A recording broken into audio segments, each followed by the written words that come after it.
कर्म का बंधन अवश्य निर्मित होता है, किंतु कार्य का बंधन निर्मित नहीं होता पार्थ। तुम्हें कर्म और कार्य के बीच क्या भेद है, ये जानना आवश्यक है। सभी कर्म कार्य, किंतु सभी कार्य कर्म नहीं। कर्म उस कार्य को कहते हैं जिसके साथ फल की आशा जुड़ी। मनुष्य जब भी सुख की, संपत्ति की, प्रशंसा की आशा रखकर कोई कार्य करता है तो वो उस कार्य के फल से बंध जाता है।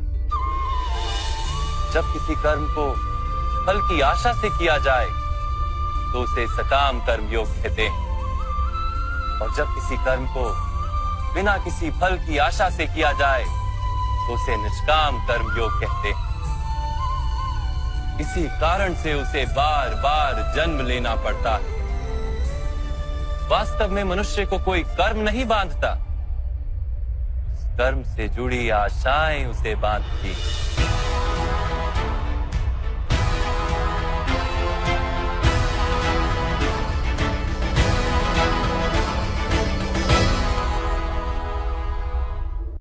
वास्तव में मनुष्य को कोई कर्म नहीं बांधता, उस कर्म से जुड़ी आशाएं उसे बांधती हैं। वो कैसे माधव? यदि इस युद्ध में तुम्हें विजय होने की आशा है तो पराजित होने पर तुम्हें भीषण दुख होगा, और वो दुख तुमसे कोई अन्य कार्य करवाएगा जिसके लिए तुम्हें दूसरा जन्म लेना पड़ेगा। और यदि तुम विजयी हुए तो तुम्हारा अहंकार बढ़ेगा, और वो अहंकार तुम्हें विश्व विजय के लिए प्रेरित करेगा, तुमसे हत्याएं करवाएगा और उसका पाप तुम्हें बांधेगा। विचार करो, यदि तुम्हें इस युद्ध में ना विजय का मोह और ना पराजय का भय, तो इस युद्ध के अंत में तुम्हें सुख प्राप्त होगा या दुख प्राप्त होगा? ना सुख माधव, ना ही दुख। अर्थात तुम्हारा सुख, दुख, हताशा, निराशा, अहंकार युद्ध के कारण नहीं है। युद्ध के साथ तुमने जो आशाएं बांधी हुई हैं, उसके कारण है। क्या ये सत्य नहीं है पार्थ?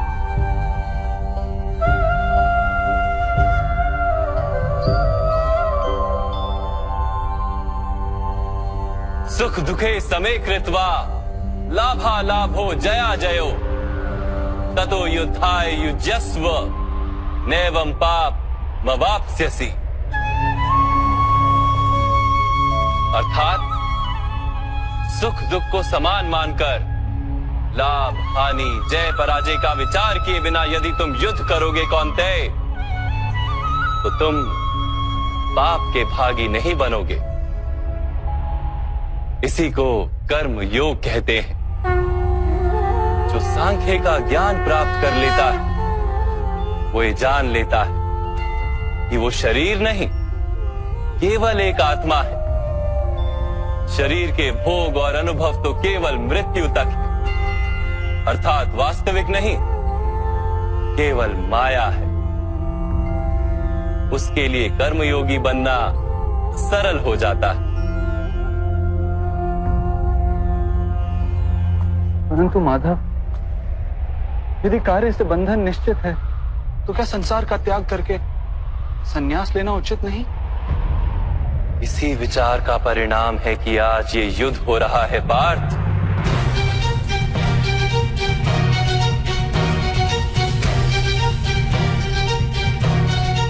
विचार करो, जब सत्व गुण से भरे धर्म को जानने वाले लोग कर्मों का त्याग करते हैं,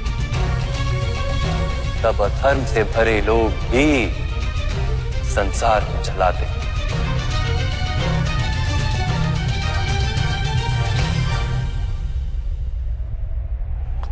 यदि महामहिम ने संसार का त्याग ना किया होता तो आज अधर्म इतना बढ़ता ही नहीं।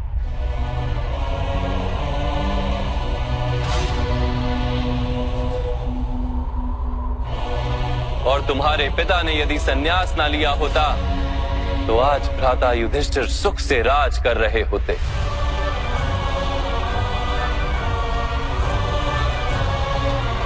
और अपनी प्रजा को न्याय और धर्म का ज्ञान दे रहे होते। किंतु दुखदायक बात तो यह है पार्थ कि सत्वगुण से भरे मनुष्य ही संसार को लाभ दे सकते हैं, किंतु वो ही संन्यास का विचार करते हैं।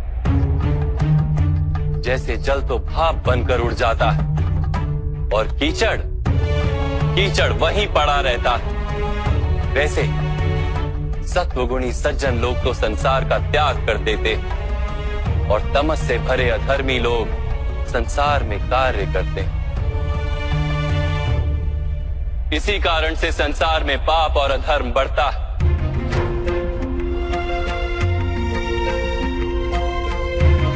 किंतु कर्मयोग इस विचित्र स्थिति से सारे संसार का रक्षण करता है।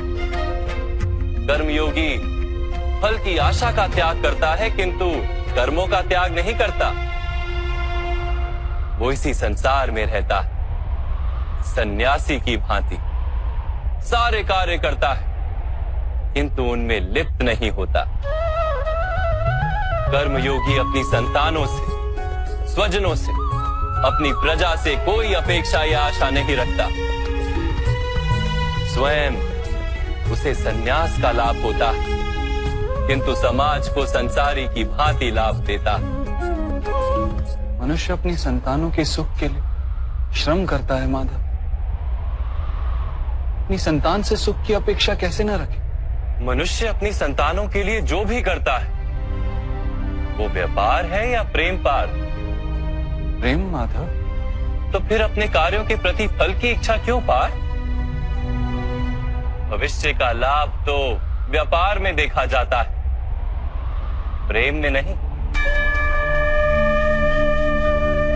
जो मनुष्य अपनी संतानों का चरित्र निर्माण उचित रूप से करता है, संतानों को प्रेम और धर्म के संस्कार देता है, उसकी संतानें भी मनुष्य को प्रेम और सुरक्षा अवश्य देती।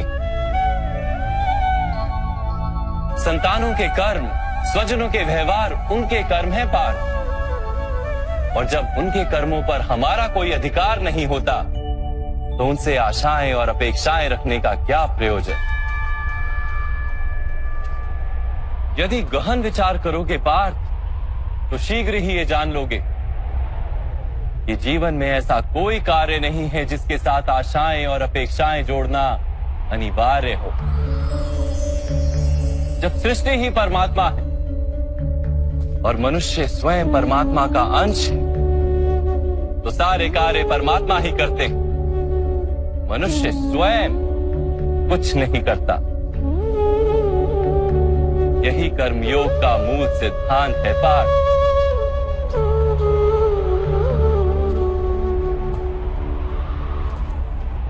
तुम्हें भी कर्मयोगी बनकर ये युद्ध करना आवश्यक है पार्थ। त्रिगुणिया विश्या वेदा निस्त्रिगुण्यो भवार्जुना, निर्द्वंद्वो नित्य तत्वस्थो निर्योग क्षेम आत्मवान। तीन गुणों का त्याग करके निर्गुण बन जाओ पार्थ, इस द्वंद्व से मुक्त हो जाओ। सदा सत्व अर्थात परमात्मा में बुद्धि लगाकर कर्तव्य का वहन करते रहो। कुछ प्राप्त करने की इच्छा और कुछ प्राप्त किए हुए का रक्षण करने का विचार त्याग दो पार्थ, और अपनी आत्मा को स्वतंत्र कर।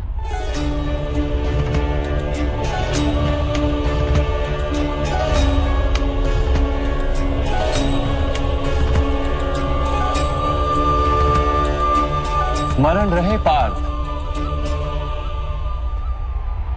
कर्मण्यवाधिकारस्ते मा फलेषु कदाचन मा कर्म फल हेतुर्भु मा ते संगोस्त्व कर्मणि। तुम्हारा अधिकार तो केवल कर्म करने का है, फल तो ईश्वर के हाथ में, इसलिए ना कर्म से भागना उचित है और ना ही कर्म के फल की आशा रखना उचित है।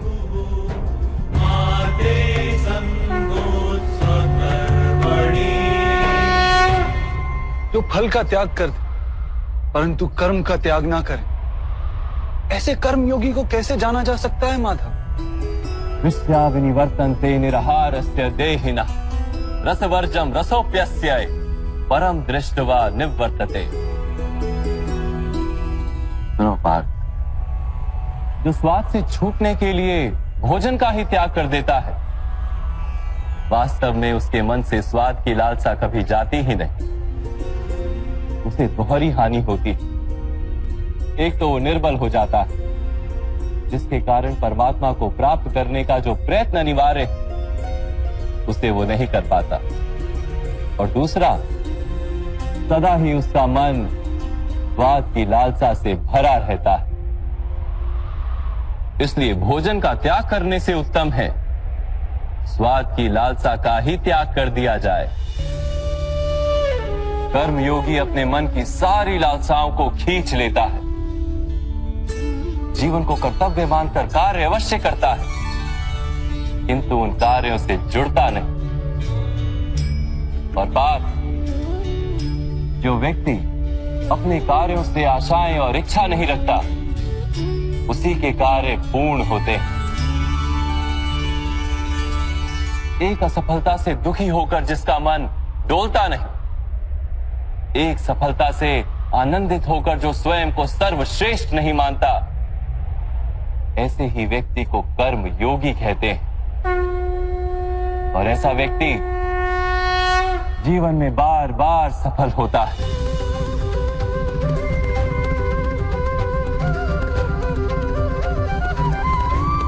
ध्यायतो विषयान पुंसः संगस्तेषु पजायते संगात संजायते कामा कामात् क्रोधोऽभिजायते क्रोधात् भवति सम्मोहः सम्मोहात् स्मृति विभ्रमः स्मृति भ्रंशात् बुद्धिनाशो बुद्धिनाशात् प्रणश्यति। फल की आशा से कामना प्रकट होती है, और कामना का तो स्वभाव है असंतुष्ट रहना। असंतोष से क्रोध उत्पन्न होता है, और क्रोध से मोह जन्मता है। मोह के कारण व्यक्ति आचार और व्यवहार का ज्ञान ही भूल जाता है। ज्ञान के जाने से बुद्धि चली जाती है, अनुचित प्रकार के कार्य होने लगते हैं, और समाज ऐसे व्यक्ति का शत्रु बन जाता है। और अंत में ऐसे मनुष्य पूर्णतः पतन हो जाता है।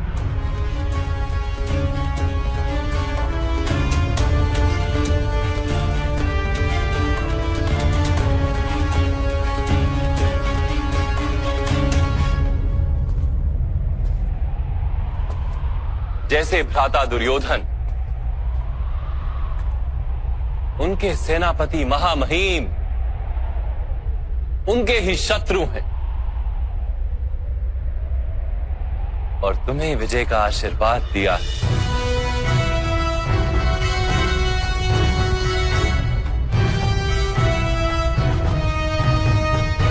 पार्थ, कर्मयोग ब्रह्म विद्या का दूसरा चरण है। परमात्मा में अपनी बुद्धि स्थिर करो, स्वयं को आत्मा जानो, मिथ्या बंधनों से मुक्त हो जाओ, और फल की आशा का त्याग करके केवल कर्म करते रहो।